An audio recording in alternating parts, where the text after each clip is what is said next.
নমস্কার, আপনাদের সকলকে স্বাগত জানাই আমার ইউটিউব চ্যানেল অ্যাস্ট্রো ভাইভে। আজকে বলবো মেষ রাশি 2025 জানুয়ারি মাস কেমন যাবে। তার আগে বলে নিই গ্রহগত সন্নিবেশ কি আছে। মেষ রাশিতে চন্দ্র বসে আছে এবং আজকে যে সময় আমি বলছি মেষ রাশি নিয়ে বলছি, সুতরাং আপনাদের দেখবেন মেষ রাশির ঘরে যাদের চন্দ্র তাদের মেষ রাশি, তার দ্বিতীয় ঘরে অর্থাৎ বিষর ঘরে বৃহস্পতি, কর্কটে অর্থাৎ চতুর্থ ঘরে মঙ্গল, ষষ্ঠে কেতু কন্যা রাশিতে, অষ্টমে বুধ বৃশ্চিক রাশিতে, নবমে রবি ধনু রাশিতে, একাদশে শুক্র এবং শনিদেব কুম্ভ রাশিতে, আর দ্বাদশে রাহু মীন রাশিতে। 4 জানুয়ারি বুধ ধনুতে যাবে, আপনারা 14 জানুয়ারি শুক্র মকরে যাবে এবং 24 জানুয়ারি সে মঙ্গল বকরি হবে মিথুনে, আর 28 জানুয়ারি শুক্র মিনে যাবে, আর 24 জানুয়ারি আবার বুধ মকরে যাবে। কোনো মতে 24 জানুয়ারি মঙ্গল বকরি হবে বা 21 জানুয়ারি মঙ্গল বকরি হবে।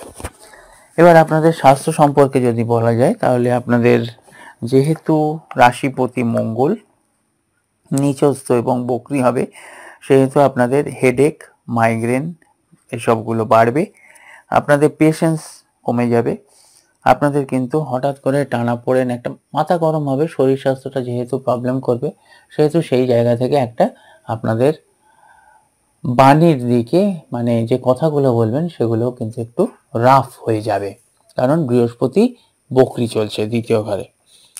পড়াশোনার দিক দিয়ে যদি বলা যায় তাহলে জানুয়ারি 24 তারিখ 24 আর কি 2025 জানুয়ারি আপনারা যেখানে দেখবেন যে পঞ্চমপতি রবি তিনি নবমে আছেন। নবমে থাকলে আপনাদের খুব ভালো মানে বিদ্যাক্ষেত্রে খুব ভালো হবে, এক্সাম যারা দিচ্ছেন তারা সাকসেস আসবে, অ্যাডমিশন জায়গা থেকে আপনারা অ্যাডমিশনে সাকসেসফুল হবেন। পড়াশোনার দিকটা খুব ভালো, কারণ পঞ্চমপতি রবি নবমে আছে এবং মিত্র ঘরে আছে, ধনু রাশিতেই আছে, আর ধনু রাশির অধিপতি বৃহস্পতি, রবি বৃহস্পতি বন্ধু মিত্র। আপনাদের লাভ রিলেশনটাও ঠিকই আছে, পঞ্চমপতি রবি নবমে যাবে মকরে, রবি মঙ্গল, মঙ্গল রবি একটা যে দৃষ্টি বিনিময় বা একটা যে আপনাদের ভাইব্রেশন থাকবে, সেখানে আপনাদের কি হবে না লাভ রিলেশন ভালো থাকবে। কিন্তু দেখবেন রবি মঙ্গল যখনই একে অপরকে কৌণিক দৃষ্টি দেয় তখনই কিন্তু একটা ব্যাপার হয় কি, সেখানে অ্যাগ্রেশনটা বাড়ে।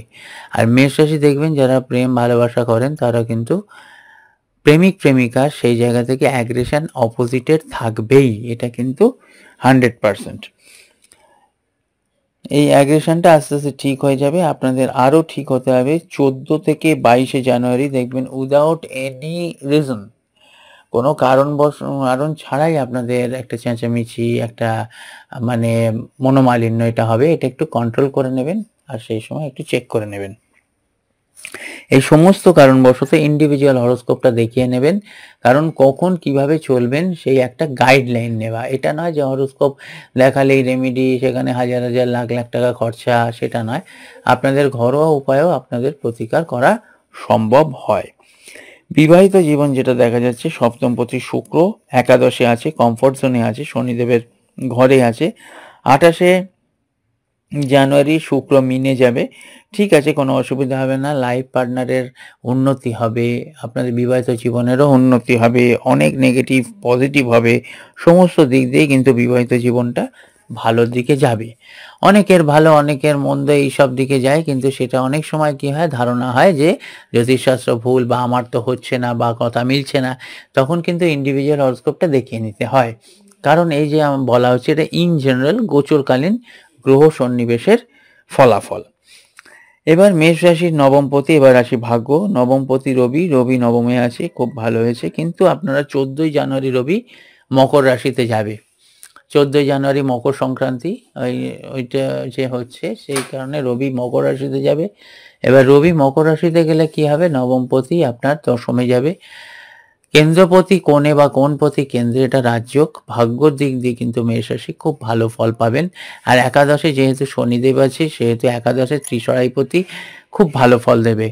আবার একটাই কথা যে অনেক সময় ভালো বললেই ভালো যায় না, কারণ তাদের ইন্ডিভিজুয়াল ছকটা দেখতে হয়, দশা অন্তর্দশা গ্রহ কোথায় আছে সেই জিনিস একটা বিচার করে নিয়ে ব্যালেন্স করে চললে খুব ভালো হয়। ভাগ্য ওভারঅল ভালো দেখা যাচ্ছে। কেরিয়ারের যে জায়গাটা, সেই জায়গাটা যেটা আপনার একাদশে শুক্র আছে এবং আপনাদের দশমপতি একাদশ, সেখান থেকে কেরিয়ারে নতুন অপরচুনিটি আসবে, কেরিয়ারে ম্যাচিউর করবে, প্রমোশন হবে, উন্নতি হবে, নতুন আপনাদের সুযোগ আসবে, নতুন কর্মের দিকেও আপনার উদ্যমতা বাড়বে, নতুন কর্মের যোগাযোগ আছে। কিছু, কিছু রাশি, এই যে ৬টা রাশি, ৬টা রাশি ২০২৫ সাল খুব ভালো, তার মধ্যে মেষ রাশি একটা।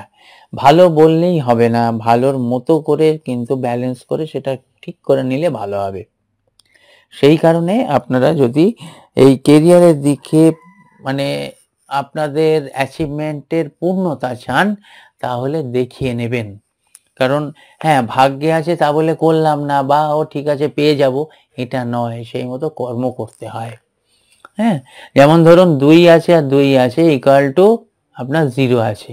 এবার আপনি ধরে নিচ্ছেন যে ওখানে কি মানে এটা বসাতে হবে, চিহ্নটা বসাতে হবে। মাইনাস বসালে সেটা 0 হবে। এখানে আবার প্লাস বসালে কিন্তু হবে না।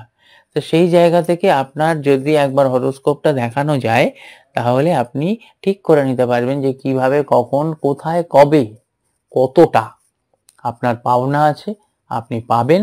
সেই ভাগ্য থেকে আপনারা কিভাবে নেবেন সেটা।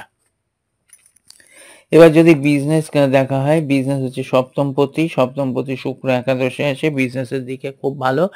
বুধ অতটা ভালো নেই। কিছু, কিছু সময় কানেকশন, কমিউনিকেশন আপনাদের ম্যাচিউর করবে না, প্রবলেম হবে। কিন্তু এমত অবস্থায় আপনারা একটা কাজ করতে পারেন, যেটা হচ্ছে হনুমান চল্লিশা পাঠ করবেন। এই হনুমান চল্লিশা পাঠ করার সাথে, সাথে যে হনুমান চিত্রটা রাখতে হয়, ছবিটা রাখতে হয়, নানান প্রবলেমের জন্য কিন্তু হনুমানজির ছবির তফাৎ আছে, মানে ডিফারেন্সটা আছে। কিরকম?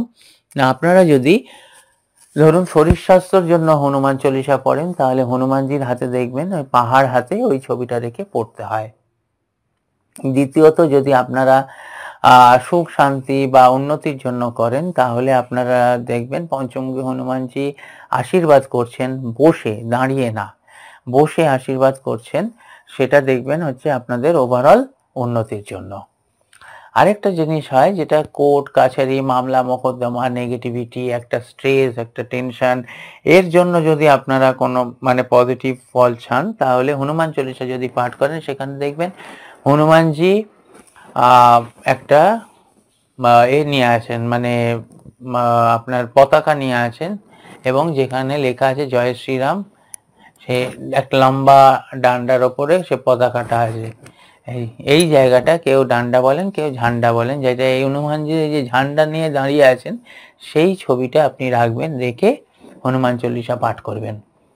এই নানান সেক্টরে নানানভাবে যদি মেষ রাশি যে কোনো ব্যাপারে, আবার আরেকটা হচ্ছে কি, অনেক সময় বাস্তুর প্রবলেম দেখা যায় যে ম্যাচিওর করছে না বা বাস্তুতে প্রবলেম আছে, সেটাতেও কিন্তু এই ঝান্ডারূপী যিনি হনুমানজি আছেন, সেই হনুমানজি যদি রেখে আপনারা হনুমান চল্লিশা পাঠ করেন, আপনারা কিন্তু ফল পাবেন।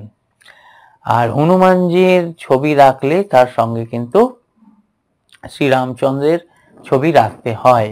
শ্রীরামচন্দ্রের ছবি না রাখলে কিন্তু হনুমানজি থাকেন না। আর যখনই আপনারা ডাকবেন বেলা 12টার পরে, কারণ বেলা 12টার আগে হনুমানজি লঙ্কায় থাকেন, বেলা 12টার পরে কিন্তু হনুমানজি আসেন। যাই হোক, এই কয়েকটা জিনিস মেনে যদি আপনারা করতে পারেন, ফল 100% পাবেন। আর পুঙ্খানুপুঙ্খ হরোস্কোপটা বিচার করলে কবে, কখন, কোথায়, কিভাবে, কতটা আপনি পাবেন, ভাগ্যে কতটা আছে, সেটা পুরোপুরি দেখুন। ভাগ্যে সবার 100% থাকে না, কিন্তু ধরুন আপনার 60% আছে, আপনি 40% পাচ্ছেন। এই যে 20% যে গ্যাপ হচ্ছে বা দেরি হচ্ছে, এই 20% যে বাধা, সেটা ঠিক করা যায়।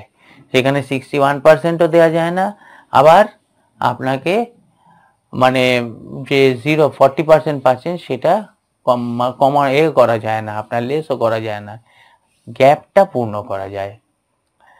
ঠিক আছে, তার সেই কারণেই হরোস্কোপটা দেখে প্রতিকার করে নেবেন।